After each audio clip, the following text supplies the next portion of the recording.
Izin Bapak Ibu, kalau tadi dengan Bu Rani, sekarang dengan saya, yang mana di sini kami akan membagikan dua jurus terkait dengan praktik kami di kelas, yaitu jurus kelola emosi dan jurus tumbukan resiliensi. Bagaimana Bapak Ibu, siap untuk menerima praktik baik saya? Bersama siap ya? Baik, Rani silakan. Adapun tujuan dari kegiatan ini yaitu yang pertama memperkenalkan 7 jurus BK hebat kepada guru non BK di unit kerja. Jadi mungkin Bapak Ibu belum pernah dengar. Jadi di sini kami kenalkan ada 7 jurus BK nantinya ya. Secara umum nanti kami kenalkan. Kemudian berbagi 2 praktik baik dalam implementasi 7 jurus BK hebat. Jadi tadi Bu Rani membagikan 2 jurus, kami juga membagikan 2 jurus. Oke, Bu Rani, silakan. Baik, sebelum kita masuk ke kegiatan inti ya, di sini izin Bapak Ibu, kami ingin Bapak Ibu mengingat kembali peristiwa yang pernah Bapak Ibu berhasil lakukan. Entah itu ketika Bapak Ibu sekolah ataupun sudah bekerja kan. Jadi di sini kami ingin Bapak Ibu kembali mengingat peristiwa keberhasilan yang pernah dialami Bapak Ibu. Kira-kira ada peristiwa apa yang membekas di dalam ingatan Bapak Ibu selama rentang kehidupan Bapak Ibu? Seperti itu. Bagaimana Bapak Ibu? Sudah ingat? Sudah? Baik. Kalau sudah, oke, next. Izin Bapak Ibu, adakah yang mau berbagi terkait pengalaman atau peristiwa keberhasilan apa yang pernah Bapak Ibu rasakan? Ada yang mau berbagi? Boleh. Kan kita proses kehidupan kita pasti ada kegagalan, keberhasilan. Nah sekarang kami ingin dari Bapak Ibu membagikan keberhasilan apa yang Bapak. Oke, Pak Andres silakan.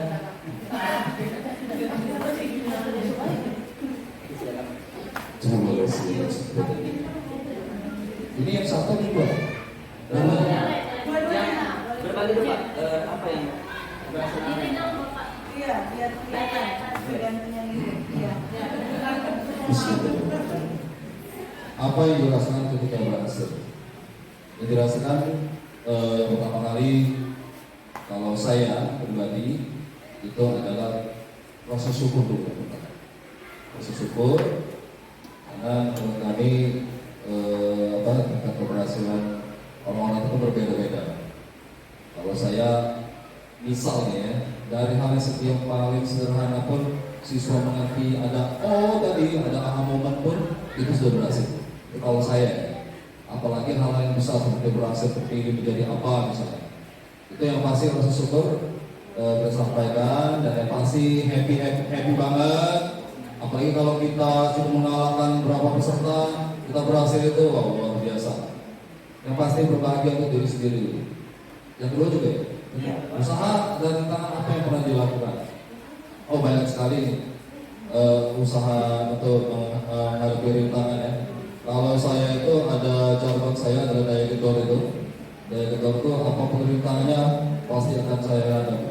Apapun itu bentuk. Karena keberhasilan itu tidak akan pernah mudah kalau kita tidak melakukan dari hal yang kecil-kecil dulu. Oke, itu dulu dari saya. Terima kasih. Assalamualaikum warahmatullahi wabarakatuh.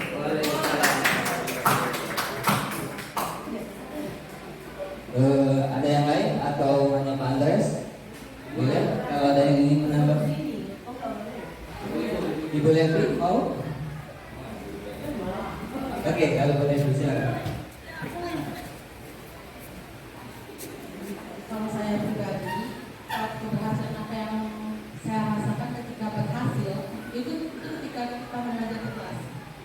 Dan bisa dilihat dari benar kepada ketika momen O atau A tadi keluar dari anak itu berarti konteks goalnya itu dapat. Nah, satu lagi itu adalah refleksi akhir pada saat pembelajaran. Ketika anak itu apa yang kita dia bisa menuliskan kembali dan mengingat sampai seterusnya itu, saya anggap itu adalah suatu keberhasilan. Itu ya. Ya. Tepuk tangan dulu. Baik, terima kasih kepada Bapak Ibu yang sudah mau berbagi. Jadi apa yang kita lakukan tadi terkait aktivitas yang kita lakukan tadi ya, terkait apa yang dirasakan Bapak Ibu ketika berhasil, kemudian ada tidak usaha atau rintangan ketika ingin mendapatkan keberhasilan tadi. Dua hal tadi berkaitan dengan dua jurus yang akan saya bagikan. Yang pertama terkait kelola emosi, yang kedua terkait dengan resiliensi. Yang mana sebelum masuk ke dua jurus itu, di sini ada 7 jurus yang kami perkenalkan dulu secara umum kepada Bapak Ibu. Yaitu jurus pertama kenali potensi. Yang mana di sini kita bisa mengidentifikasi sistem daya belajar, minat dan bakat siswa. Kemudian di jurus kedua yang akan saya bagikan nanti yaitu kelola emosi. Di kelola emosi ini bagaimana seorang siswa mampu mengenali emosinya, mengelola emosinya pada hal-hal yang tepat seperti itu. Kemudian yang ketiga tumbuhkan resiliensi, yaitu daya lentik. Jurus yang salah satunya yang akan saya bagikan terkait dengan pertanyaan kedua tadi. Jadi ada kemampuan tidak mudah menyerah, kemampuan tidak mudah putus asa seperti itu. Kemudian jaga konsistensi yang dibagikan oleh Bu Rani tadi, bagaimana menumbuhkan kebiasaan yang positif bagi siswa. Dan yang kelima itu jalin koneksi. Di sini terdapat teknik-teknik bagaimana bertanya, teknik konseling seperti itu. Dan yang keenam itu bangun kolaborasi. Bagaimana Bapak Ibu berkolaborasi dengan guru BK ataupun dengan kesiswaan ataupun wali kelas dengan guru mapel seperti itu. Dan yang terakhir menata situasi. Bagaimana Bapak Ibu menciptakan lingkungan yang sehat, ramah dan nyaman bagi siswa maupun bagi warga sekolah itu sendiri. Jadi ada 7 jurus ini kami perkenalkan secara umum, yang mana hari ini akan saya bahas berfokus pada jurus kedua dan ketiga, yaitu kelola emosi dan tumbuhkan resiliensi. Oke, berlanjut. Jurus pertama yaitu terkait kelola emosi. Nah, emosi itu ternyata adalah perasaan, Bapak Ibu, bukan cuma satu ternyata. Dan jadi ada banyak perasaan ini banyak, bukan hanya emosi marah, sedih, tapi ternyata ada banyak.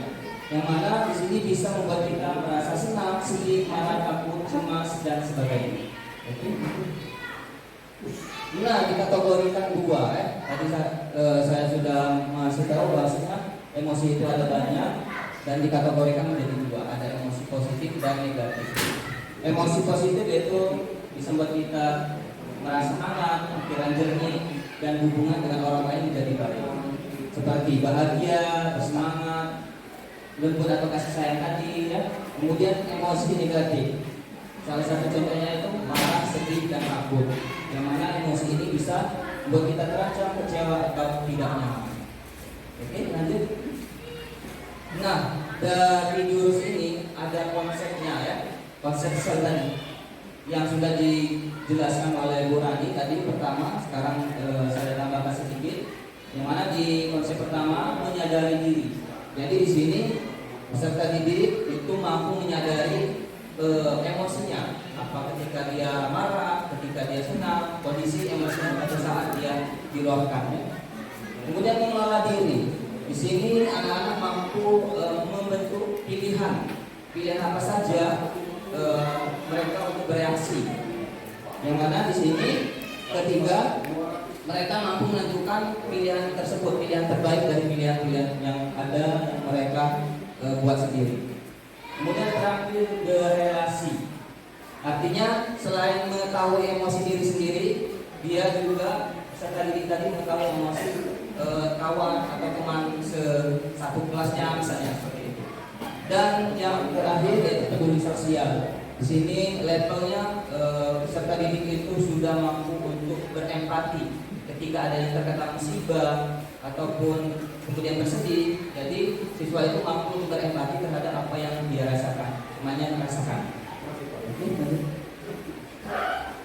Nah, terkait dengan pengalaman kami ya menerapkan di kelas, yaitu kami membentuk peta emosi siswa terlebih dahulu. Di sini kami mengajak peserta didik untuk menentukan emosinya pada waktu hari itu, pada waktu penerapan implementasi dari jurus kelola emosi ini berdasarkan warna yang saya tampilkan. Kemudian setelah mereka memilih, mereka menggambar emojinya dan menuliskan alasan kenapa mereka memilih warna tersebut. Kemudian selain mengenali emosi pada hari itu, saya juga menambahkan kegiatan untuk asesmen diri. Jadi di sini anak-anak menuliskan apa yang bisa membuat mereka marah, apa yang bisa membuat mereka kecewa, seperti itu. Yang mana asesmen diri ini sudah saya kumpulkan dan insya Allah nanti akan saya bagikan hasilnya dari link yang sudah saya kumpulkan tadi, terkhusus untuk penerapan di kelas 8C. Itu Bapak Ibu. Oke, lanjut. Dan ada juga kegiatan tentang jeda dan tindakan, memilih tindakan. Jadi Bapak Ibu di sini disebutkan bahwasanya saat ada kejadian yang membuat emosi kita marah, maka biasanya kita langsung marah atau mengambil sebuah tindakan yang berupa pelampiasan dari emosi amarah tersebut. Nah, sering juga berdampak buruk kalau kita marah terus langsung spontan marah tanpa ada jeda, tanpa ada berpikir dulu, tanpa ada respon untuk memilih, itu akan berdampak buruk ya. Yang mana di sini kami mengajarkan bagaimana anak-anak itu harus memiliki jeda, tidak terus memilih tindakan-tindakan yang berdampak baik untuk dirinya maupun orang lain. Oke. Nah, tadi sudah diperkenalkan oleh Bu Rani adanya roda pilihan. Jadi ya, roda pilihan ini sebagai alat bantu bagaimana anak-anak memilih tindakan mereka pada saat jeda ingin merespon hal-hal yang memicu emosi mereka. Dan ini salah satu bentuknya ya yang sudah saya buat di dalam kelas, walaupun sederhana. Jadi anak-anak kelas 8C memilih menetapkan bahwasanya yang bisa meredam emosi mereka, pertama emosi marah, yaitu berpikir positif, istighfar 3 kali, kemudian pergi ke tempat lain, curhat ke teman, dan tarik nafas. Dan terakhir diam. Nah, jadi mereka diberikan pilihan-pilihan itu ketika ada yang memicu reaksi marah mereka di kelas. Seperti itu.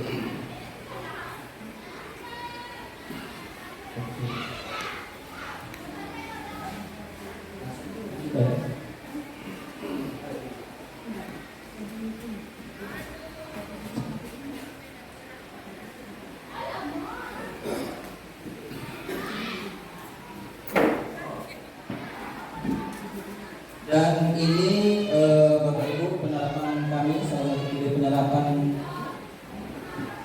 penerapan dari kelola emosi jurus 2.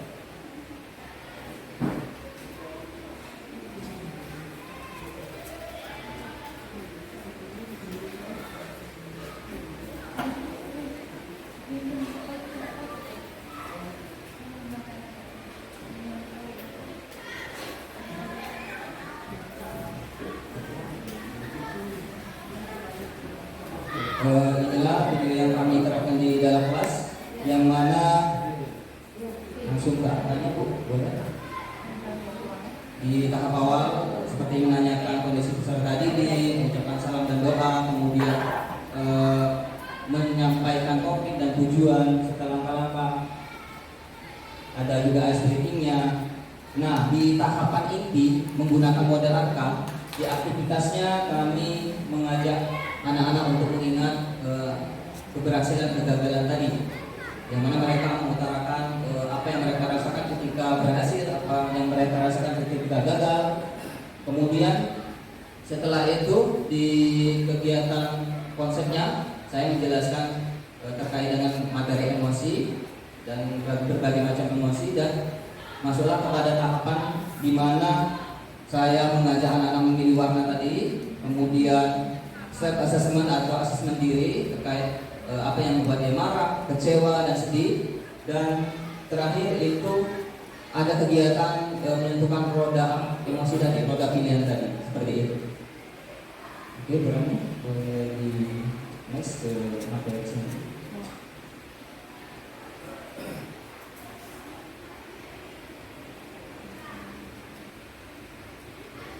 Dan kedua, inilah jurus ketiga, yaitu tumbuhkan resiliensi.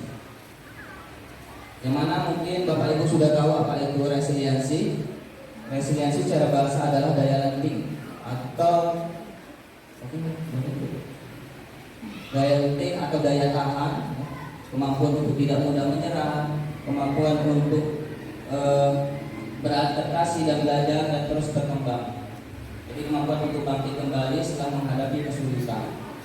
Jadi inilah jurus yang ketiga yang kami bagikan. Yang mana di sini ada konsep pola pikir bertumbuh. Mungkin pernah dengar growth mindset atau fixed mindset ya. Yang mana keadaan tidak dilihat sebagai akhir dari kemampuan, tetapi sebagai bagian dari proses di mana otak sedang reweighting dirinya untuk mencapai pemahaman dan kekuasaan yang lebih baik. Artinya otak kita mampu untuk menulis ulang, mensugestikan diri untuk kembali bangkit setelah kegagalan. Nah, untuk membantu murid mengubah pola pikir dari fixed mindset menjadi growth mindset atau pola pikir bertumbuh, bisa dimulai dengan mengubah kata-kata. Jadi tahapan awal agar anak ini memiliki resiliensi yaitu dengan mengubah kata-kata yang menjadinya fixed mindset menjadi growth mindset atau pola pikir bertumbuh. Nah, ini salah satunya ya, contohnya. Untuk kesuksesan, saya bisa sukses jika punya bakat, itu fixed mindset. Nah, kalau pola pikir bertumbuh, yaitu saya bisa sukses dengan berusaha.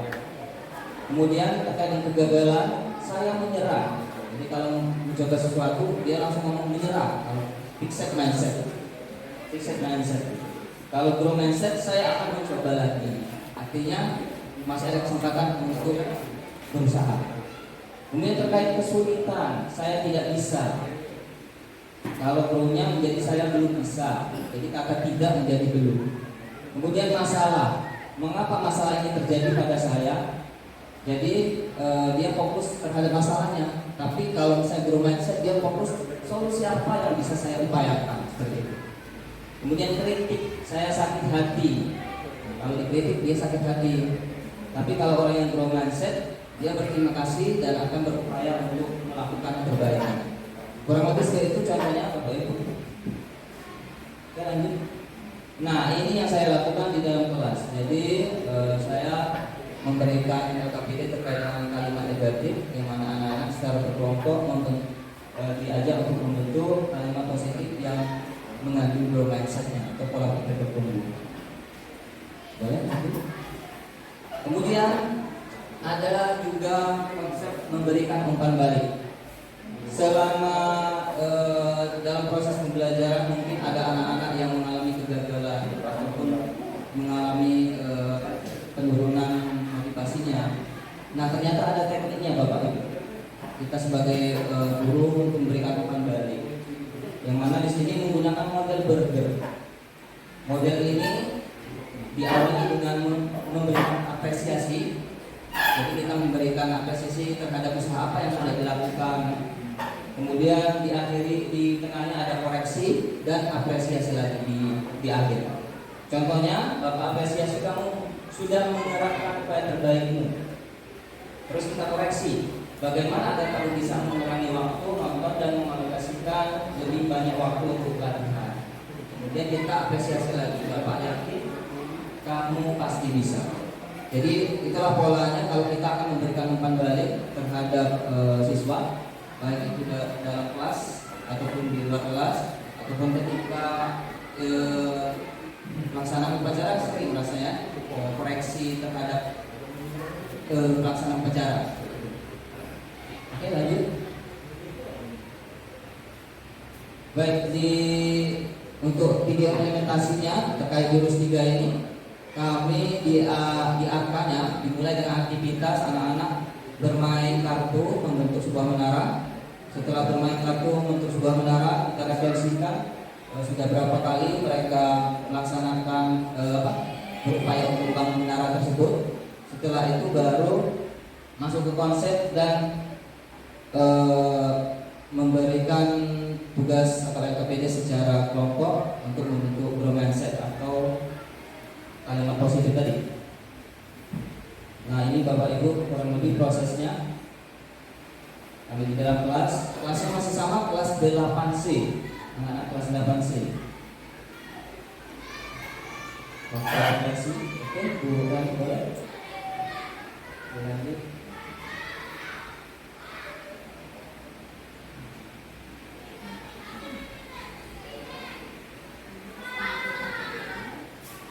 Lanjut berlanjut ke tahap slide.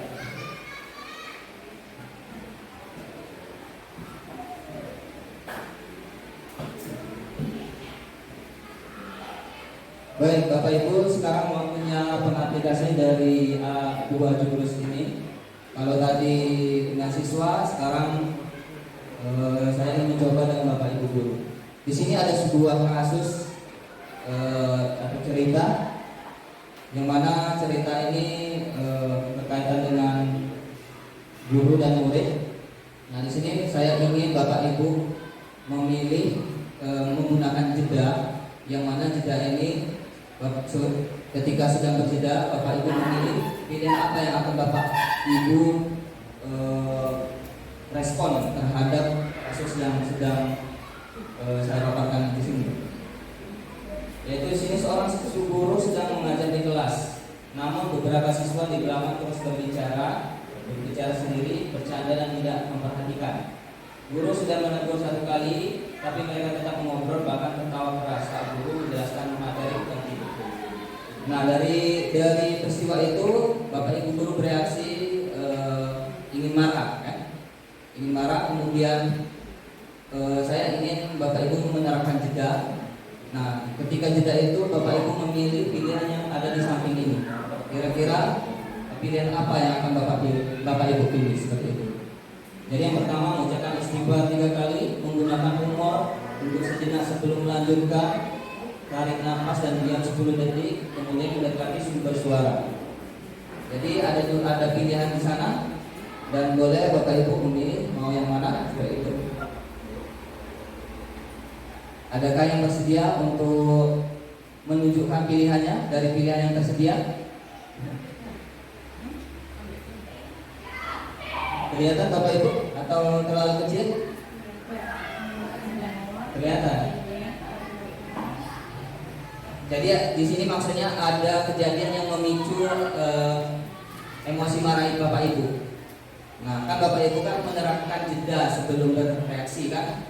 Nah, reaksi itu pilihannya ada 5, yang mana di sini pilihannya boleh Bapak Ibu tentukan. Baik, Pak Andres boleh silakan.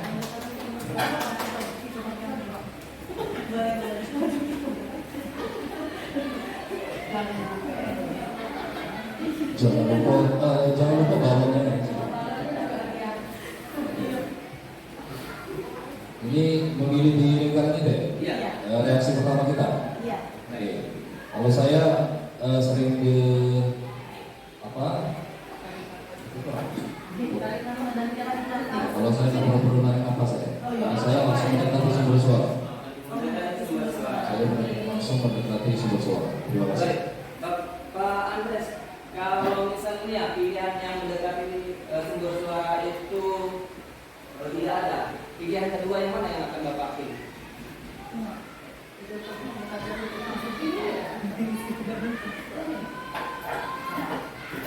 Tarik nafas dulu. Kalau tarik nafas juga tidak tersedia, yang mana lagi, Pak? Saya lama-lama yang baca tarik nafas Pak ya.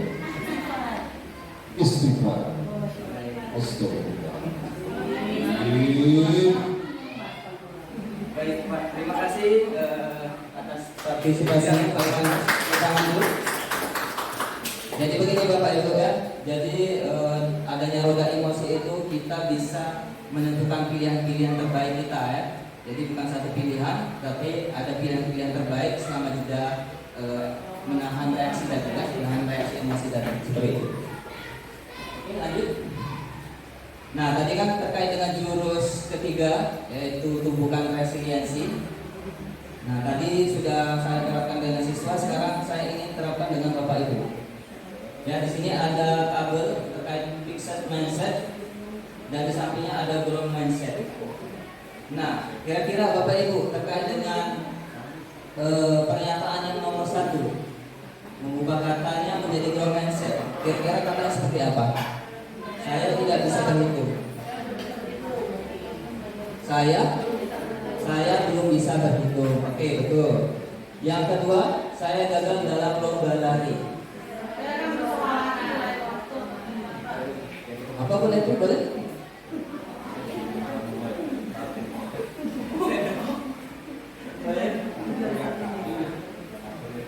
Bagaimana nomor 2? Boleh, Pi? Suara PBB-nya itu saya akan berusaha di lain kesempatan. Oke, boleh. Terus yang mengapa mobil saya rusak, mengapa itu terjadi? Suara PBB-nya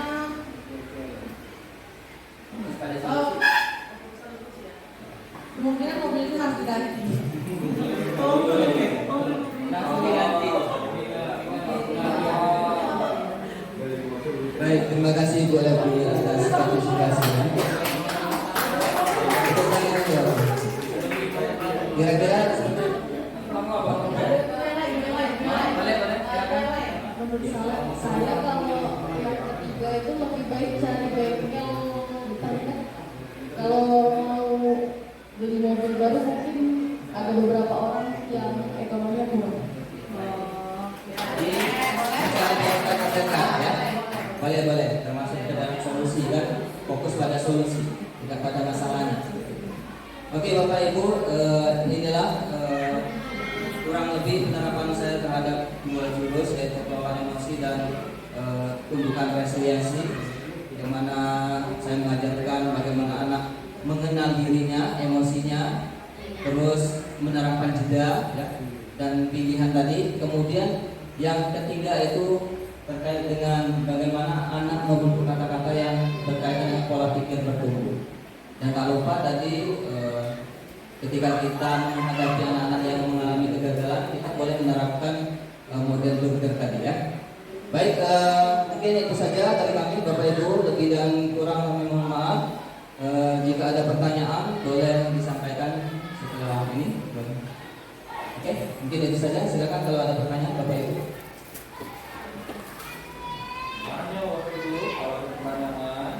Boleh, Putri silakan. Assalamualaikum warahmatullahi wabarakatuh. Tadi pengelolaan emosi itu ada 3 ya, ada positif, ada 2, ada yang positif, ada yang negatif. Yang negatif itu kalau tidak salah ada yang marah, Yang negatif, marah, cemas, marah, sedih, sama takut. Oke, di sini ada kata takut. Nah, menurut saya gitu ya, takut itu juga bisa dikelola menjadi sesuatu emosi yang positif.